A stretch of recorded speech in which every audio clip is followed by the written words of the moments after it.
Assalamualaikum warahmatullahi wabarakatuh. Perkenalkan, nama saya Chelsea Kesadiana Ceririan, NPM 18160210069 dari kelas reguler A, jurusan Ilmu Pemerintahan angkatan 2018. Pada kesempatan kali ini, saya ingin memaparkan terkait perkembangan demokrasi di Indonesia sejak tahun 1945 hingga sekarang. Paradoks masa Orla. Persoalan di seputar demokrasi bukanlah sesuatu yang bersifat alamiah dan dapat tumbuh dengan sendirinya dalam kehidupan bangsa. Akan tetapi, seperti dikatakan Apter 1963, persoalan demokrasi adalah semata-mata merupakan penciptaan manusia yang di satu sisi mencerminkan keterbatasan dan keharmonisan objektif di luar diri manusia. Beranjak dari semangat dan kerangka proposisi di atas, maka melumernya corak demokratik dan egaliter sebagai cita-cita sesungguhnya budaya Indonesia sangatlah dipengaruhi oleh perkembangan sosial, ekonomi, dan politik di Indonesia. Perubahan-perubahan yang terjadi lebih banyak bergerak pada peringkat estetis simbolik ketimbang etis substantif. Semangat egalitarian budaya demokratik yang terpatri dalam angan-angan masyarakat menjadi sirna. Setelah pernyataan kemerdekaan dicoba untuk diwujudkan secara politik dalam bentuk pilihan pada demokrasi liberal dan parlementer, dan secara ekonomis dalam bentuk pilihan terhadap penciptaan kelas menengah pribumi yang kukuh, menurut Bulkin 1984. Obsesi dari pilihan politik dan ekonomi semacam ini adalah terbentuknya sistem ekonomi kapitalis yang mampu menopang tegaknya masyarakat berdaya atau civil society. Jika hal ini dapat terwujud, diharapkan demokrasi akan menampakkan dirinya secara nyata. Namun sayangnya, persyaratan yang hendak diwujudkan tersebut, terutama adanya kelas menengah yang kuat sebagai aktor sentral untuk menopang demokrasi, tidak ditemukan. Pembangunan semesta yang dicanangkan Presiden Soekarno untuk mengubah perekonomian kolonial menjadi perekonomian nasional yang bercorak lebih sosialis terbukti gagal total. Akibat tidak adanya dukungan struktur politik yang mapan dan demokratis. Kelas menengah yang diharapkan akan lahir pun sulit diketemukan. Kegagalan praktek pembumian demokrasi liberal dan parlementer lalu direduksi sebagai kegagalan penerapan demokrasi ala barat yang bertentangan dengan jati diri dan budaya bangsa Indonesia. Nampaknya, sengaja diabaikan kenyataan bahwa kegagalan penerapan demokrasi ala barat tersebut sesungguhnya lebih disebabkan oleh rapuhnya bangunan sistem politik yang berpijak pada ideologi kultural dan keroposnya sistem ekonomi saat itu. Maka kemudian, Soekarno mencoba sistem demokrasi terpimpin yang katanya menjadi demokrasi khas Indonesia. Sekalipun Soekarno mengatakan bahwa pemerintahannya menganut sistem demokrasi, namun praktik yang meluas dalam kehidupan bangsa dan negara justru adalah kekuasaan yang serba terpusat atau sentralistik pada diri Soekarno. Bung Karno selaku presiden bahkan memperagakan pemerintahan diktator dengan membubarkan Konstituante, PSI, dan Masyumi, serta meminggirkan lawan-lawan politiknya yang kritis. Kekuasaan otoriter yang antidemokrasi pada masa Orde Lama itu akhirnya tumbang pada tahun 1965. Masa Orba. Seiring dengan kegagalan pembumian demokrasi pada masa Orde Lama tersebut, unsur-unsur di luar masyarakat secara perlahan-lahan tumbuh dan berkembang menjadi wahana tumbuhnya logika dan penjabaran baru budaya bangsa Indonesia. Pada masa Orde Baru, diinterpretasikan bahwa budaya politik dijabarkan sedemikian rupa sehingga negara bertindak sebagai aktor tunggal dan sentral.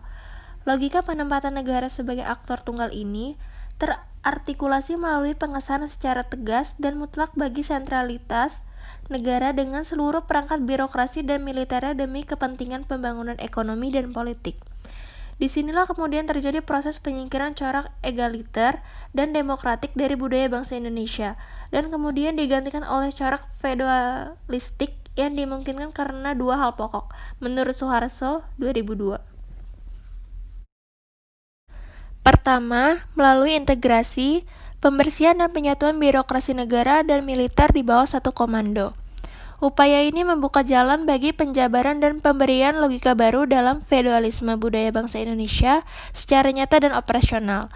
Jabaran dan logika baru ini semakin menemukan momentumnya berkaitan dengan kenyataan di masyarakat yang tengah menghadapi kesulitan ekonomi yang sangat parah di satu pihak, dan obsesi negara untuk membangun pertumbuhan ekonomi sebagai peletak dasar penghapusan kemiskinan di lain pihak. Kedua, pengukuhan negara negara juga dilakukan melalui upaya penyingkiran politik massa. Partisipasi politik yang terlalu luas dan tidak terkontrol dianggap dapat membahayakan stabilitas politik yang merupakan kondisi sine qua non bagi berlangsungnya pembangunan ekonomi. Oleh karena itu, keterlibatan negara melalui aparat birokrasi dan militer diabsahkan hingga menjangkau ke seluruh aspek kehidupan masyarakat. Stabilitas pembangunan ekonomi lantas diidentikan dengan stabilitas nasional. Perlahan-lahan, konsep stabilitas nasional diperluas menjadi logika anti-kritik dan anti-konsep. Sebagai logika anti-kritik, stabilitas nasional dikaitkan dengan masalah-masalah security dan banyak berfungsi untuk membantu penyelenggaraan mekanisme kekuasaan negara. Sebagai logika anti-konsep, stabilitas nasional dikaitkan dengan masalah legitimasi dan banyak berfungsi untuk mendukung seni mengelola otoritas kekuasaan negara. Menurut Geers 1980. Yang terjadi kemudian adalah sentralisasi pranegaraan dipersonifikasikan lewat Soeharto, MPR, DPR, pers, partai politik, ormas, dan hampir seluruh institusi sosial politik kenegaraan yang dipasang secara sistematik di bawah kendali negara oleh Soeharto. Yang lahir dalam situasi seperti itu adalah demokrasi semu, demokrasi jadi-jadian. Paradoks demokrasi ini pada akhirnya juga runtuh pada tanggal 21 Mei 1998. Era Reformasi. Pada masa reformasi, Aspinall 2004 mengatakan bahwa Indonesia sedang mengalami saat yang demokratis. Inisiatif politik yang dimotori oleh Amin Rais mendorong reformasi terus bergulir. Reformasi yang gegap gempita tersebut memberikan secercah harapan akan munculnya tata kehidupan yang benar-benar demokratis, yang ditandai dengan booming munculnya banyak parpol baru, kebebasan berserikat, kemerdekaan berpendapat, kebebasan pers, dan sebagainya merupakan ciri-ciri demokrasi. Muncul tuntutan-tuntutan terhadap reformasi politik karena adanya optimisme perbaikan implementasi demokrasi. Ada 3 alasan munculnya optimisme semacam ini menurut Aspinall 2004, yaitu 1. Meluasnya antusiasme terhadap reformasi. 2. Kedalaman krisis ekonomi yang dipercaya berakar pada korupsi dan kurangnya pertanggungjawaban yang meresapi sistem politik, sehingga reformasi demokratis diyakini merupakan solusi. 3. Perpecahan di kalangan elit politik yang berkuasa. Namun, di balik dinamika reformasi yang penuh akselerasi tinggi, nampaknya masih belum banyak kekuatan-kekuatan sosial politik yang benar-benar memiliki kesungguhan untuk menggelindingkan demokrasi. Sekalipun berbagai perantara bangunan demokrasi kini telah terbentuk, namun di sana-sini paradoks demokrasi masih banyak dijumpai. Demokrasi yang dibangun dan dipahami lebih mengacu pada demokrasi yang bersifat prosedural, kelembagaan ketimbang demokrasi yang mengacu pada tata nilai. Berbagai paradoks yang masih berkembang di era reformasi sering membuat kita untuk berpikir ulang dan mengedepankan pertanyaan kritis. Apakah masa transisi ini akan bisa dilewati dengan baik sehingga terbentuk consolidated demokrasi, atau kita gagal melaluinya sehingga yang muncul adalah consolidated anarki yang dapat menggiring kita kembali pada sistem otoritarian dan militeristik. Menurut Soeharto 2002, setidaknya tercatat berbagai paradoks demokrasi yang patut dikritisi saat ini. Pertama, berkembangnya kekerasan politik, anarki, radikalisme, percekcokan massal yang sering dilanjutkan dengan adu fisik secara kolektif, pemaksaan kehendak, dan berbagai perilaku menyimpang lainnya yang justru mencerminkan perilaku anti-demokrasi. Politik zero-sum game atau dan bukan win-win dalam rangka menenggelamkan lawan politik menjadi praktek-praktek lazim yang menumbuhkan rasa takut untuk berbeda. Tumbuh ketakutan politik diam-diam di berbagai kalangan masyarakat, termasuk mereka yang kritis, hanya karena merasa berbeda dengan kekuatan politik yang ada. Demokrasi yang nyaris tidak menjadi sebuah alam pikiran dan kearifan untuk toleran terhadap perbedaan. Gejala monopoli untuk menang sendiri mulai marak, bahkan sampai ke bentuk fisik dengan menggunakan simbol-simbol milik partai, kendati harus memakai berbagai fasilitas publik. 2. Berkembangnya konspirasi politik yang sangat pragmatis dengan mereka yang dulu anti-demokrasi, yang diwarnai dengan semangat kental hanya sekedar demi meraih kemenangan pemilu tanpa menunjukkan komitmen serius dalam mengagendakan demokrasi. Ketiga, demokrasi mulai dimasukkan hanya sekedar sebagai retorika politik ketimbang sebagai sebuah agenda politik. Ketika keseragaman pada Orde Baru dihujat habis-habisan, kini sebagian kekuatan demokratik berargumentasi bahwa demokrasi tidak harus selalu berisi perbedaan, tetapi juga kesamaan.